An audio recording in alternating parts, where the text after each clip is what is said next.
All right. Time for a quick new update.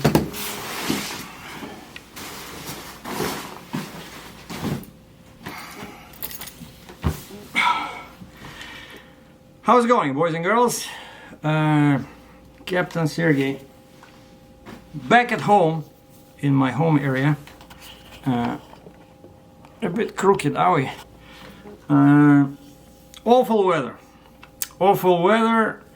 3 days ago I was dying pretty much in Dryden, Ontario. No, seriously, it was minus 26, 28 F. And you guys need to know this, right? So, because I'm in Canada, so quite often I say things in metric, and not meaning anything, like not trying to hurt anybody's feelings. But let me just load my powerful Celsius to Fahrenheit converter. Facebook, no. Okay, minus 28 was minus 18 F. Minus 18 F. And then it started warming up, and then I was driving, as you saw that video on Highway 11. Awful. Well, actually, I stopped it before it became awful, because I spent the night in Hearst and paid $1.38 Canadian per liter, because I was afraid it would get cold overnight, and I had like 50% of fuel, and I added more anti-gel in each tank, and then yeah, everything was fine. In the morning the truck started great, except I spent $1.38. And to give you a quick math over here, so $1.38 times 3.78, that's 521 Canadian per US gallon, divided by 1.3, so that's $4 US a gallon. But what do you do, right? You cannot drive without fuel. And then I came down here, and I spent the night in North Bay, just 4 hours north of Toronto. And over there fuel was, I think, $1.29 Canadian per liter. And I remember that, yesterday was my birthday, right? And my plate stickers expire in January. Well, technically on my birthday, right? But I was away, and as always I forgot to pre-plan, and so I was rushing, because today the MTO office, like our DOT office, was open till 1 p.m. on Saturday. And so I got up at 4:45 in the morning today in North Bay, Ontario, and there's polar bears walking around. I saw a Santa Claus, but he was off duty, so we just waved at each other. And so I started driving, and right away it became a real hard work, not just like driving and whistling because you're empty, but it's dark, it's slippery, it's +2, 34, 35 F, and it's ice everywhere, and it's raining cats and dogs. Now imagine, right? 5 o'clock in the morning, it's pure darkness, it's like you're in hell. And okay, you can drive with your high beams, but then the more I went down south, of course, the more vehicles start coming from the opposite direction, when it was like 5:30, 6, I was driving like this, like both hands on the wheel, like seriously. But I think only once I felt the truck was just moved a little bit sideways, and it just actually happened with my car as well. When you hit a deep puddle, right? And I was driving like 56, 91, 92 kilometers per hour, because I cannot see anything. Very bad weather. And so only once the truck I felt like it moved a little bit sideways, so I reacted right away. But basically I hit a puddle. I thought I was hydroplaning or something. No. And the truck is pretty heavy, like thankfully I'm 60,000 pounds empty, right? And so I parked the truck home, grabbed my car, drove basically, half a mile to DOT office, got my new stickers, so now I'm all good for 2 years. 2 years, it costs $240 I think, Canadian. So it's roughly, what is it, 70, 140 and 28, so $170 US for 2 years. That's what we have to pay for a car or pickup truck. And they give you a little sticker, and you put it on your rear plate in the top right corner, and then it just says month and year. So mine was saying Jan 20, so now it says Jan 23. No, wait, now it's 21, 22, 22. No, 23, right? Wait.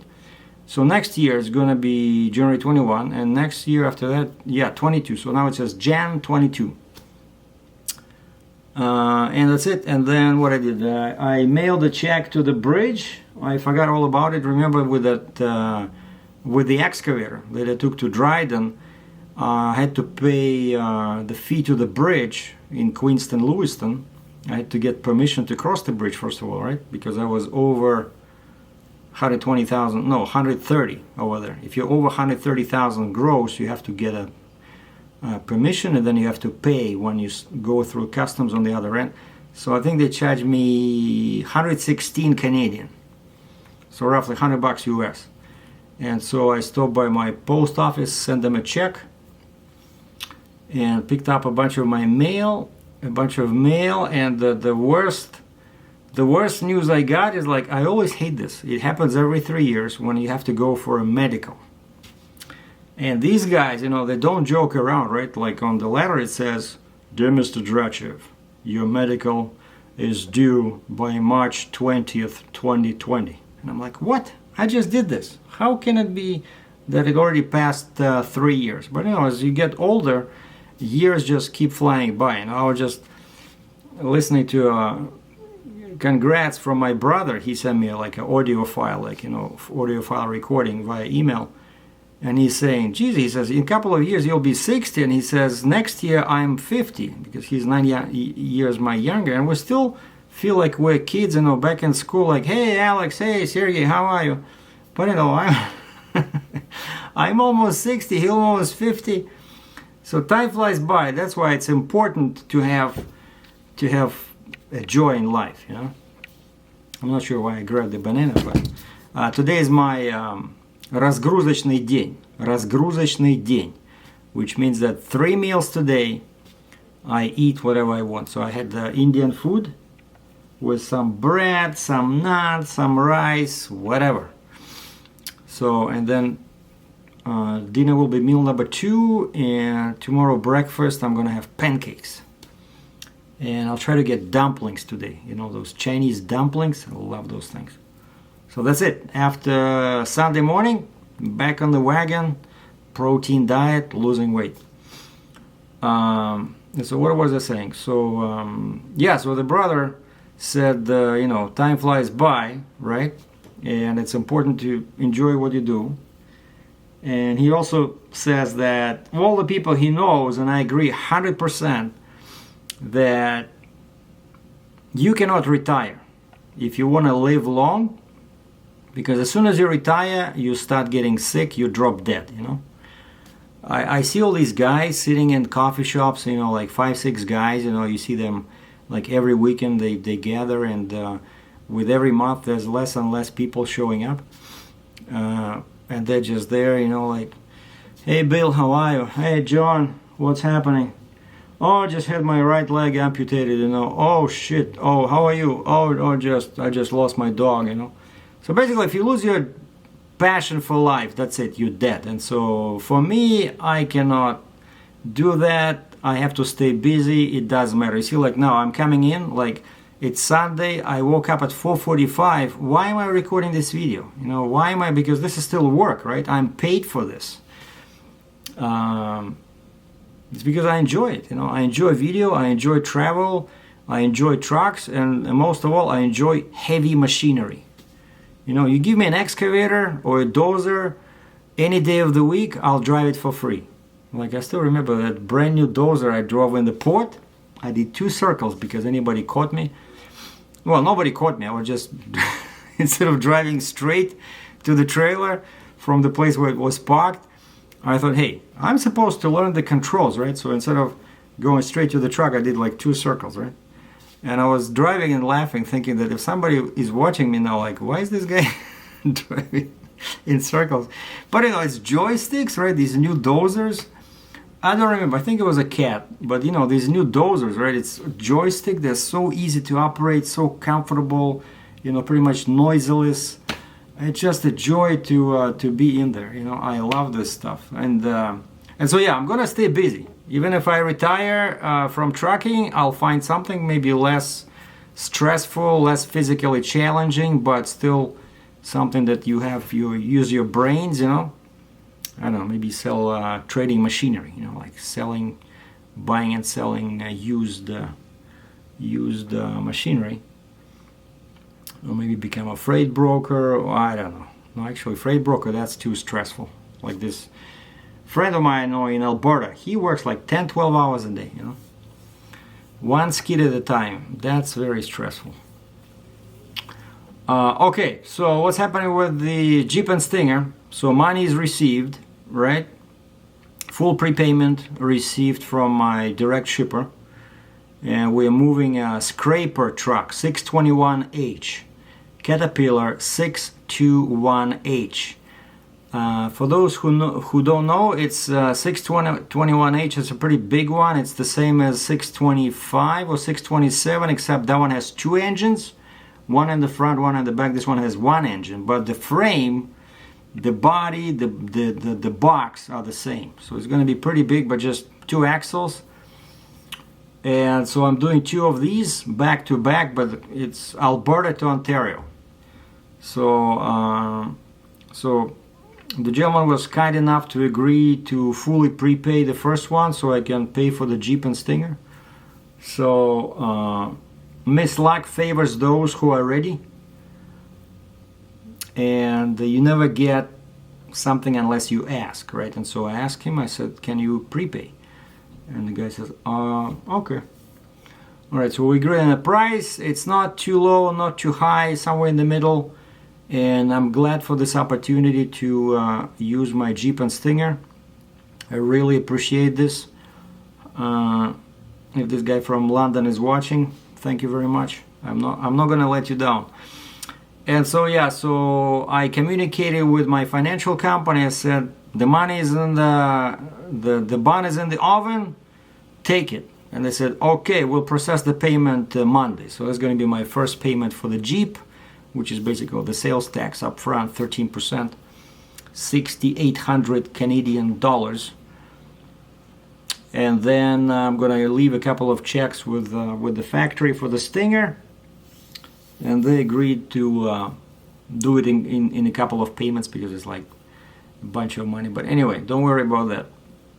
Everything is under control, or as they say in Russia, everything is under control. Okay? Okay. So Monday we're gonna go check tire pressure on all tires because it's been a while since I checked it and the temperature was up and down, so we're gonna check that. And then I'm gonna call the factory, see if they're ready. If they're ready for me, Monday we're gonna drive probably 10 o'clock, just like last time. It's like 2 hours to get there, and I'll be there at lunchtime. Yeah, last time it was like this. And luckily now my truck is pretty much clean. There's no snow because everything melted on the way here. When I hit Toronto, it became 50F or plus 10 Celsius. So everything is melted, but I still have some dirt, but not nearly as much as what I had last time when I visited the plant and they were doing that dress rehearsal, right, as I call it, when they were matching the Jeep and the Stinger and the neck. And so now we go there, I give them the checks, and I was hoping we can hook up everything, like, the Jeep, the neck, the Stinger, just to make sure everything works fine together. And I also want to measure, like, very important. I have no idea how long I'm going to be, bumper to bumper with tandem Jeep and 3+1 or 2+2, because it's very important, if it's 90 feet, 110 feet, 120 feet, because if it's not too long, then I don't need an escort everywhere if I'm driving like that, right? But if it's certain states, I think it's the magic number, I think, is 120. If you're 120 or more, that's it. You need an escort even empty, right? And of course that's extra money. $3, no, probably what, $1.50 a mile, $3.50 US, 400 a day minimum. And so yeah, and so we're gonna do that, like measure everything, and then I'll ask them to stack it together. Like they're gonna load the Jeep on the deck, and I wanted to do 2+2, but then I remembered I watched my old videos, and always, you know, these older videos help a lot. Hold on, let me check how many minutes we're recording. 16, okay, because I know it's gonna stop at 30. 29:59. They still do this with all DSLRs. They cannot go past 30 minutes because of some export-import regulations, you know. But anyway, so yeah, I thought I would do 2+2. I really like the look of the rig with, you know, tandem Jeep and 2+2 in the back. Like, to me, that's perfect. But unfortunately, as I watched these older videos where I moved the 625 or 627, the same scraper truck, I remember that the last, the axle in the back had to be on the, basically between axle 3 and axle 4. So if I use 2+2, that's not going to work, right? So I need to be, so I need to do 3+1. And so that's what we're going to do at the plant. I'll ask them to connect that spreader, disconnect my last axle, connect the spreader to the last axle, and then just load it on the back and put the Jeep on the deck. Yeah, the Stinger in the back and the Jeep on the deck. And then we're gonna disconnect my current 36-inch flip box, which is, by the way, for sale. Trying to get rid of it because I figured you know, even without the Jeep, I can still use that new 83-inch thing. And so this one, brand new from Fontaine, it's about 7,000 bucks, 7,500 US. I got it cheaper at a discount, but still, it's a big expense. So if somebody has a 60-ton Fontaine, only 60-ton Fontaine, and you want to get this 36-inch genuine Fontaine flip box neck extension, let me know. I can let it go for about 3,200 US or 5,000 Canadian. And so yeah, we're gonna disconnect this one. We're gonna connect the new one. Just fold it on the neck, 83-inch. Fold it, but hook it up, and that's it. And then I can just drive on 3 axles. And now I'm reaching out to all people I know because there's nothing on the load board that looks promising. So I reached out to a guy that has access to load number 2, a bigger load board. Then there's another one that has access to load number 3 for Canada. I asked him to check, and you know, if they want to charge me a fee or something, just get me a load that goes to Western Canada, either from Ontario or from nearby US, you know, like Illinois, Maryland, whatever. If something goes to Calgary, I'll just jump in there, grab it, but of course then I have to put the Jeep down. And then I talked to a guy at Landstar. He sent me a few contacts in Alberta, some Landstar agents I can torment on Monday. And also I'm talking to a big Western Canada, a big trucking company in Western Canada that does heavy haul. And I asked them if they might have something, you know, because that's the beauty of being independent, that I don't rely on my employer, right? So like before, when I worked for this premium guys, right? If there's no loads, that's it. There's nothing I can do, right? But now, you see, I can talk to Landstar, I can talk to all these different brokers, you know, even any company that will work with me, you know, it's legal for me to work with pretty much anybody. Like a guy calls me on the phone, he says, hey, can you move this excavator? You know, as long as we reach a deal, done, you know. And that's the beauty of being independent. It's much easier to survive, at least that's what I think. Okay, and so that's the plan. So, oh yeah, so I'm reaching out to try to find a load. So if there's nothing by Tuesday lunchtime, that's it. Probably Wednesday I'll start moving west, empty. But one last thing, Tuesday morning that clutch still kind of like gives me a headache, you know, and I feel some snapping there. Like when you push it, I feel some movement, extra movement in the clutch, like something is loose there, or I don't know, something clicks, you know, like that wasn't there before. And when I was checking my mail, I saw a flyer from Kenworth, and it says they have a special $30 off clutch adjustment. So I called them. I said, hey, I need clutch adjustment again, like 2-year-old truck. So Kenworth, the world's best. See, only 2 years, right? Probably a regular truck, you'd be adjusting clutch every 6 months. Kenworth, this is only third time in 2 years. So the world's best. But a buddy of mine bought a Peterbilt, brand new, and he's driving and he's writing me about air leaks, coolant leaks, some brake problems. Like, I think Kenworth, I did have some issues when it was brand new, but I didn't have as many as this guy with the Peterbilt. So I don't know. Like, I think all trucks nowadays, they're all the same, you know, but I like Kenworth better. Even though I never drove a Peterbilt, but I like Kenworth because I looked at the specs of the Pete. Kenworth is more custom friendly, so to say. You know, like you can customize anything. You can get huge tanks, small tanks, right? Any wheelbase, any. Like, it's funny, even though it's the same company, like they owned by the same PACCAR, right? But Kenworth is more customizable. At least that's been my experience. Even though this big company in the West that I'm asking them to give me a load, they were using a Kenworth T800, and then they all switched to this Peterbilt, the older style 367, and they like it much better. The drivers are much happier. I don't understand. I'm quite happy with this one, except like the clutch is just a nuisance. And so yeah, 8 o'clock Tuesday, I booked an appointment. But she said there's 20 trucks ahead of you. 20 trucks that need repair are ahead of me. So I don't know if that's a good. I always joke about this. So is that good or bad that you have so many trucks falling apart? You know, what does that say about the quality of your work or the quality of the Kenworth marksmanship, right?